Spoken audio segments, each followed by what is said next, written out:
दोस्तों, मेडी info channel में आप लोगों का स्वागत है। आज की इस नई वीडियो में हम आपके लिए प्राथमिक चिकित्सा उपचार डिप्लोमा के सिलेबस, परीक्षा कैसे होती है और इसकी A to Z सारी इन्फॉर्मेशन आपको शेयर करने वाले हैं। उसके पहले हम आपको ये बताने वाले हैं कि प्राथमिक चिकित्सा उपचार डिप्लोमा जो 2020 से चालू हुआ है, इतना लोकप्रिय क्यों है, इसकी खासियत क्या है और इस डिप्लोमा को करके क्या कर सकते हैं।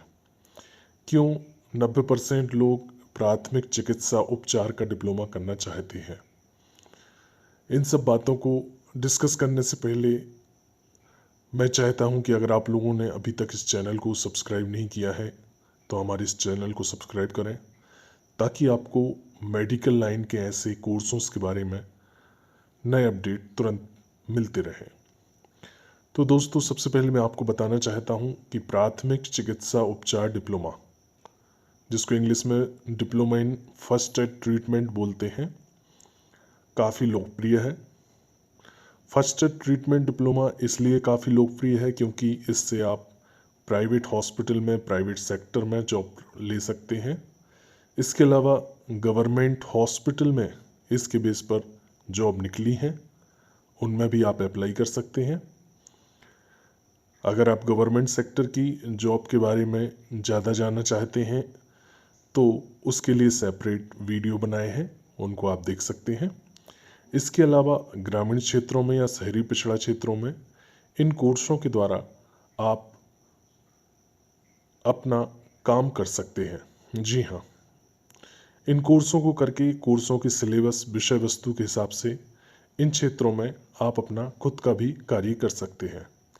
तो यह रोजगार, स्वरोजगार और चिकित्सा की उत्कृष्टता के क्षेत्र में मध्य प्रदेश शासन की गवर्नमेंट यूनिवर्सिटी अटल बिहारी वाजपेयी हिंदी विश्वविद्यालय द्वारा कराए जा रहे कोर्स हैं। ये सारे कोर्स मध्य प्रदेश शासन के पोर्टल MP ऑनलाइन से संचालित होते हैं। इन प्राथमिक चिकित्सा उपचार कोर्स के अलावा electro homeopathy diploma, basic health care diploma, hospital management जैसे बड़े डिप्लोमा भी इस यूनिवर्सिटी द्वारा कराए जा रहे हैं, जो कि सिर्फ एक वर्ष में पूरे होते हैं। इन डिप्लोमा में अभी 12वीं पास कोई भी स्टूडेंट किसी भी संकाय से प्रवेश ले सकता है। अगर आप भी प्रवेश लेना चाहते हैं तो नीचे दिए हुए नंबर पर आप संपर्क करें। जो नंबर आपको दिए जाते हैं उन पर संपर्क करके आपके लिए सही और सटीक जानकारी मिलेगी। अब हम आपके लिए जानकारी देना चाहते हैं कि प्राथमिक चिकित्सा उपचार डिप्लोमा, जिसका पहले नाम प्राथमिक चिकित्सा विशेषज्ञ डिप्लोमा था, उसका नाम बाद में बदलकर प्राथमिक चिकित्सा उपचार डिप्लोमा किया गया। उस डिप्लोमा के सिलेबस के बारे में अधिकांश स्टूडेंट जानकारी लेते हैं कि मुझे इसका सिलेबस देखना है, सिलेबस में क्या क्या सब्जेक्ट होते हैं, उन सब्जेक्टों में कौन कौन सी चीज़ें आती हैं और इसकी परीक्षा कैसे होती है, परीक्षा में कितने पेपर होते हैं, कितने प्राप्तांक होते हैं, कितने पूर्णांक होते हैं। तो आज हम आपके लिए इस कोर्स को कराने का उद्देश्य, उसका सिलेबस, उसकी परीक्षा की सारी पद्धति और प्राप्तांक, पूर्णांक आदि सभी का विश्लेषणात्मक अध्ययन करने वाले हैं। तो इस वीडियो को गौर से देखिएगा, क्योंकि ऐसा वीडियो प्राथमिक चिकित्सा उपचार डिप्लोमा पर अभी तक कहीं भी उपलब्ध नहीं है। इस एक ही वीडियो से आपके सारे डाउट, सारी शंकाएं समाप्त हो जाएंगी। तो प्राथमिक चिकित्सा उपचार डिप्लोमा कराने का उद्देश्य गवर्नमेंट का यह है कि भारत की 2/3 जनसंख्या ग्रामीण क्षेत्रों में रहती है और इन क्षेत्रों में MBBS डॉक्टर तो ठीक है, एक नॉर्मल कोई भी ऐसा व्यक्ति भी उपलब्ध नहीं होता है जिसके लिए स्वास्थ्य से संबंधित बेसिक जानकारी हो। समय समय पर 1980 में, 1977 में जन स्वास्थ्य रक्षक योजना के तहत जन स्वास्थ्य रक्षकों की नियुक्ति की गई थी, लेकिन ऐसे अनेक क्षेत्र हैं जहां पर ऐसे लोग उपलब्ध नहीं हैं जिन्हें पर्याप्त प्रशिक्षण है या जिनके पास ऐसा कोई डिप्लोमा है। तो ऐसे व्यक्ति उपलब्ध ना होने के कारण भारत में काफ़ी समस्या ग्रामीण क्षेत्रों में या शहरी पिछड़ा क्षेत्रों में रहती है। तो इस कोर्स को कराने का मुख्य उद्देश्य ये है कि एक ऐसा स्वास्थ्य कार्यकर्ता बने जिसे शरीर विज्ञान, क्रिया विज्ञान का ज्ञान रहे।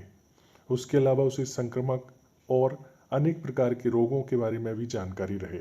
इसके अलावा आपातकालीन स्थितियां जो बन जाती हैं उनके समय क्या किया जाए, कहाँ रेफर किया जाए, ये सारी जानकारी उसको रहे। इसके अलावा उसे परिवार नियोजन, टीकाकरण, मातृत्व, बाल स्वास्थ्य, इन सभी चीज़ों की जानकारी रहे और वह प्राथमिक उपचार भी प्रदान कर सके। इसकी योग्यता है 12वीं पास, 10+2 का कोई भी स्टूडेंट इसमें प्रवेश ले सकता है। अब इसका मुख्य उद्देश्य ये लिखा है कि इस पाठ्यक्रम को सफलतापूर्वक करने के पश्चात कार्यकर्ता को विभिन्न अस्पतालों, नर्सिंग होम, स्वास्थ्य केंद्र आदि में कार्य करने का अवसर प्राप्त होगा। और इसके अलावा ऊपर जो तीसरी लाइन लिखी है, आपातकालीन स्थितियों में प्राथमिक उपचार एवं उपयुक्त चिकित्सा उपलब्ध करा सकता है। जी हाँ, यह पाठ्यक्रम 1 वर्ष का है और 400 घंटे का पूरा पाठ्यक्रम होता है। इस पाठ्यक्रम में 3 सब्जेक्ट होते हैं। इसकी 3 बुक्स रहती हैं। पहली बुक होती है आधारभूत जीव विज्ञान, दूसरा होता है मैटरनल एंड हेल्थ केयर, तीसरा होता है रोग एवं आपातकालीन स्थितियों में निवारण और प्रबंधन। इन तीनों की 3 बुक होती हैं। इसके अलावा एक प्रैक्टिकल बुक होती है। चारों बुक्स उपलब्ध रहती हैं। पहला जो विषय होता है आधारभूत जीव विज्ञान।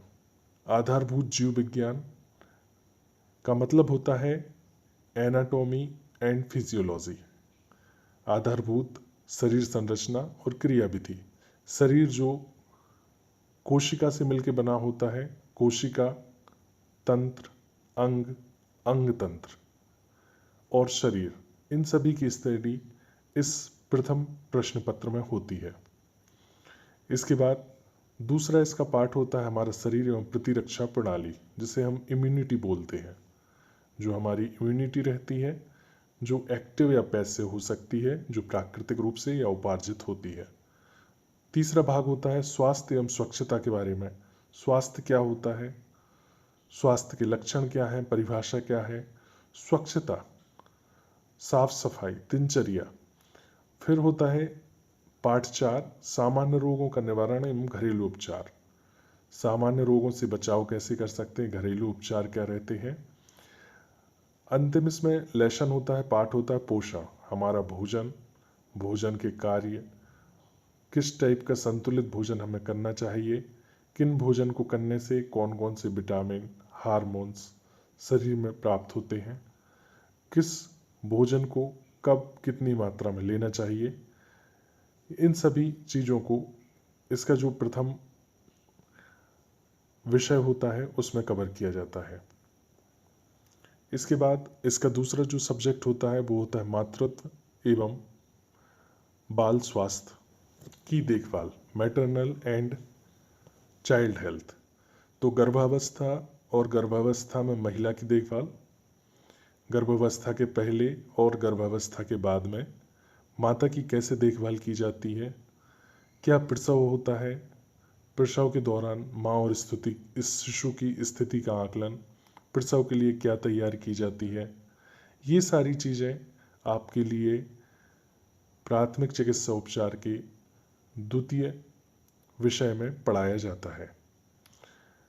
तो आप इन सब्जेक्ट को देख के समझ सकते हैं कि आपके लिए मूलभूत ज्ञान इस कोर्स के द्वारा दिया जाता है। इसके अलावा ये जो दूसरा विषय है इसमें बाल्यावस्था की अनेकों बीमारियां कंप्लीट होती हैं। इसके अलावा इसमें राष्ट्रीय प्रोग्राम, जो राष्ट्रीय एड्स नियंत्रण कार्यक्रम, आयोडीन, अंधत्व, बधिरता, कुष्ठ, इन सभी की भी इनको जानकारी दी जाती है। इसके अलावा परिवार कल्याण के जितने भी कार्यक्रम होते हैं उन सभी कार्यक्रमों की जानकारी, चाहे नसबंदी प्रोग्राम हो, चाहे परिवार नियोजन हो, चाहे अस्थायी उपाय हो, चाहे परमानेंट उपाय हो, इन सभी की पढ़ाई भी इस द्वितीय विषय में आती है। फिर इसका तीसरा सब्जेक्ट होता है रोग एवं आपातकालीन स्थितियों का निवारण। जो सभी स्टूडेंट पूछते हैं कि कौन कौन से डिसीज इसमें कवर होते हैं, तो संक्रामक रोग क्या कहलाते हैं उसके बारे में बताया जाता है। फिर संक्रामक रोग कौन कौन से इसमें डिसीज़ आते हैं, तो डेंगू, मलेरिया, कुष्ठ, तपेदिक, डिप्थीरिया, निमोनिया, सिफिलिस, गोनोरिया, ये सभी जो संक्रामक रोग होते हैं वो सभी संक्रामक रोग इसमें पढ़ाए जाते हैं। फिर इनकी रोगों की रोकथाम के उपाय जो सभी 5 चरण होते हैं, उन सभी 5 चरणों को इसमें कवर किया जाता है, जिसमें विशिष्ट संरक्षण, पुनर्वासन, प्राथमिक निवारण, व्यक्तिगत स्वास्थ्य विज्ञान और संगरोध उपाय, सूचीय रोग, ये सभी इसमें आते हैं। फिर आता है प्राथमिक उपचार। प्राथमिक उपचार की परिभाषा, फिर प्राथमिक उपचार में कौन कौन सी चीज़ें आती हैं, जैसे आंतरिक रक्तस्राव होने लगे तो आपातकालीन क्या उपाय होंगे, किसी को शॉक लग जाता है, विद्युत का झटका हो, आपातकालीन स्थितियां, उसमें क्या किया जाता है, किसी को आपातकालीन और कोई स्थिति बनती है तो उसमें क्या बचाव या क्या उसके लिए करना चाहिए, वो सारी चीज़ें इसमें आती हैं। फिर जीवन शैली संबंधी रोग जैसे डायबिटीज़, मोटापा, कैंसर, औषधि विज्ञान, औषधि विज्ञान में प्राथमिक उपचार और आपातकालीन स्थितियों का प्रबंधन, जैसे कोई बेहोश हुआ तो क्या किया जाए, कुत्ते के काटने पर क्या किया जाए, सांप के काटने पर क्या किया जाए, किसी कीड़े के काटने पर क्या किया जाए, कोई नदी में गिर जाए तो क्या किया जाए, ये सारी आपातकालीन स्थितियों का इसमें प्राथमिक उपचार सिखाया जाता है, उसको कहाँ पर रेफर किया जाए और प्राथमिक स्थिति में उसका क्या उपचार किया जाए, ये सारी की सारी चीज़ें इसके सिलेबस में आती हैं। तो आप समझ सकते हैं कि प्राथमिक चिकित्सा उपचार का जो डिप्लोमा है, इसको इतने व्यवस्थित तरीके से बनाया गया है कि अगर आप मेडिकल फील्ड के व्यक्ति नहीं हैं तो आप इस कोर्स को करके सारा का सारा मेडिकल का ओवरव्यू पढ़ सकते हैं। अब अगर इसके हम एग्ज़ाम की बात करते हैं तो इसमें 3 पेपर होते हैं। 3 पेपर 100 नंबर के रहते हैं, जिसमें 30 नंबर इंटरनल के होते हैं और 70 नंबर का आपका लिखित पेपर होता है। इस 70 नंबर के पेपर में आपको 40% मार्क्स पास होने के लिए चाहिए रहते हैं। जी हाँ, आपको मिनिमम 28 नंबर चाहिए रहते हैं। ये पूरा का पूरा जो कोर्स है हिंदी मीडियम में रहता है।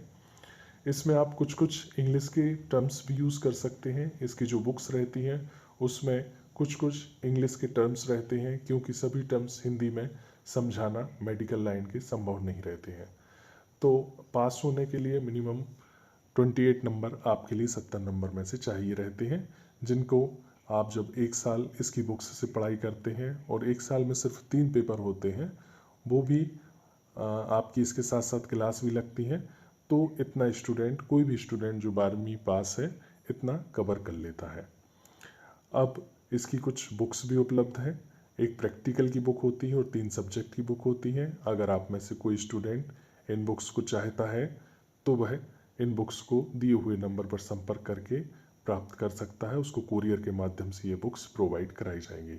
इसके अलावा इस कोर्स में अभी प्रवेश प्रारंभ है। अगर आप भी प्रवेश लेना चाहते हैं और प्राथमिक चिकित्सा उपचार का इतना लोकप्रिय डिप्लोमा करना चाहते हैं जो केवल अटल बिहारी वाजपेयी हिंदी विश्वविद्यालय भोपाल के बेसिक चिकित्सा कोर्स के 3य वर्ष में प्रवेश प्रारंभ, जिनमें प्रवेश लें सबसे लोकप्रिय कोर्स प्राथमिक चिकित्सा उपचार डिप्लोमा में। इसके अलावा आधारभूत स्वास्थ्य संरक्षण और डिप्लोमा इन इलेक्ट्रो होम्योपैथी में भी प्रवेश प्रारंभ।